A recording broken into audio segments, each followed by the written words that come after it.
title of this book is Ida Always, written by Karen Levis and Charles Santoso.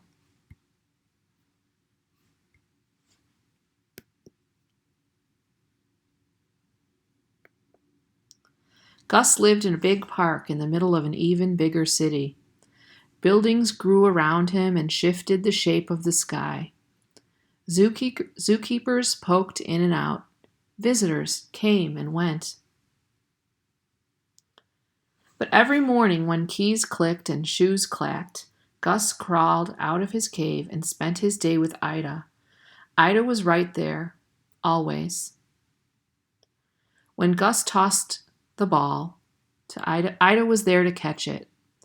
And when Gus splashed water, Ida was there to splash him right back. They chased and raced until school bells rang. Then the two friends flopped onto their favorite rock while the city pulsed around them. I wish we could see it, Gus sighed. You don't have to see it to feel it, said Ida. Listen. They heard buses groan, trucks rumble, police whistle, taxis honk, pigeons coo. People say, hey, wait, yo, hello, and children laugh. That's the city's heartbeat, said Ida. It's always right there with us, always. When the sky grew dark, Gus and Ida waved goodnight and crawled off to their caves. With the subways humming underground, they added their snores to the sounds of the city. Every day was always the same. Until one morning, when keys clicked and shoes clacked, Gus crawled out. But Ida wasn't there. Gus lumbered to Ida's cave. He heard her breathing, coughing, snoring, sleeping. He sat in their sunniest spot and waited. The coffee carts ground their beans, and the squirrels squabbled over crumbs. Visitors shuffled in, keepers bustled about. Ida had never slept so late. Snow monkeys and taxicabs screeched. Ice cream trucks jingled. Still, Ida didn't come. Keeper Sonia came instead. Sonia told Gus that Ida was very sick. Usually there's a way to make a sick bear better, but this time was different.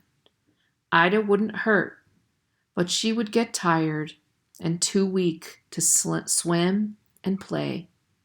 Then one day, when her body stopped working, Ida would die. Sonia's voice was soft. But the words felt rough to Gus. His insides churned. His chin shook. The sky rumbled.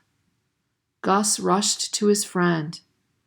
Don't go, he growled. Don't go. Don't go. Don't. Ida growled right back. Together they stomped and snarled. Their growls turned into howls so loud they filled up the zoo, rising higher than skyscrapers, scaring pigeons, surging toward stars. And then they stopped.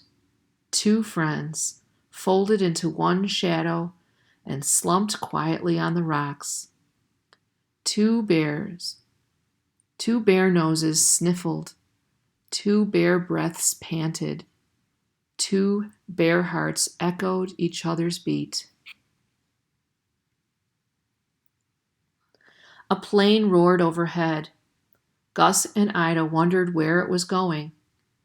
They wondered where Ida was going, too. They wondered and guessed and imagined as they whispered nose to nose. Wherever I go, said Ida, I bet I'll always smell your fishy breath. That made Gus smile. He wasn't sure if he should, but Ida was giggling too. They let their laughs bounce back and forth between them.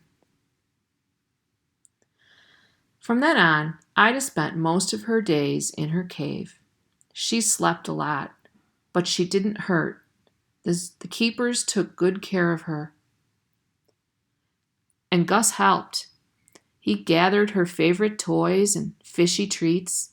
He brought her visitors' notes. There were growling days, and laughing days, and days that mixed them up. Sometimes Ida needed a moment alone, and sometimes Gus did too.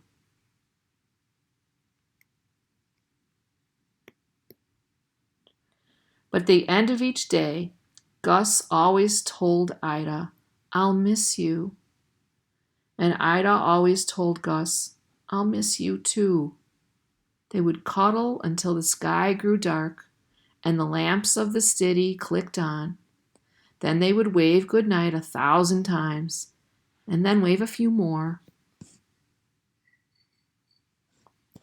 Then one sunny day, while Gus smoothed her fur, Ida curled into quiet. Her eyes fluttered shut, and they didn't open any more. Gus pressed one last pat into Ida's paw.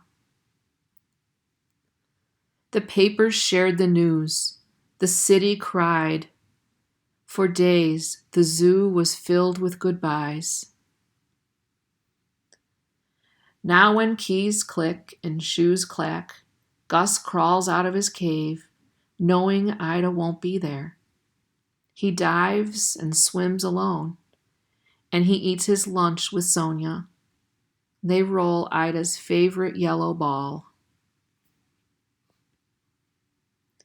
Some days Gus forgets. He looks for Ida on the rock, in her cave, behind the waterfall. When he remembers she isn't there, he rests in the shadows. But even in the shadows, the sounds of the city reach him. He hears buses groan, trucks rumble, police whistle, taxis honk, pigeons coo. People say, "Hey, wait, yo, hello," and children laugh. Gus smiles. He steps into the spot where Ida liked to soak in the sun. He listens to the city pulsing around him, and he remembers that Ida said, "You don't have to see it to feel it." The sidewalks tap and the streets hum. Gus's heart beats. And Ida is right there, always.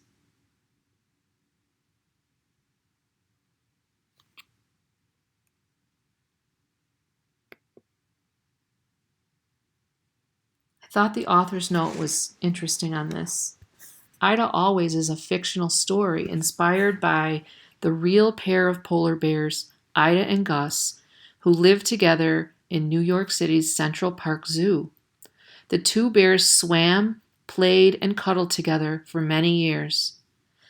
They were visited by more than 20 million people from all over the world and deeply cared for by their zookeepers. By the time Ida became ill and died in 2011, she had created many wonderful memories for friends to remember her by, and when Gus died 2 years later, friends cherished their many memories of him too. While I was working on this story, I visited Gus.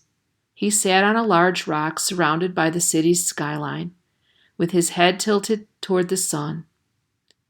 Like other loved ones who have passed away, Gus and Ida will be with me always.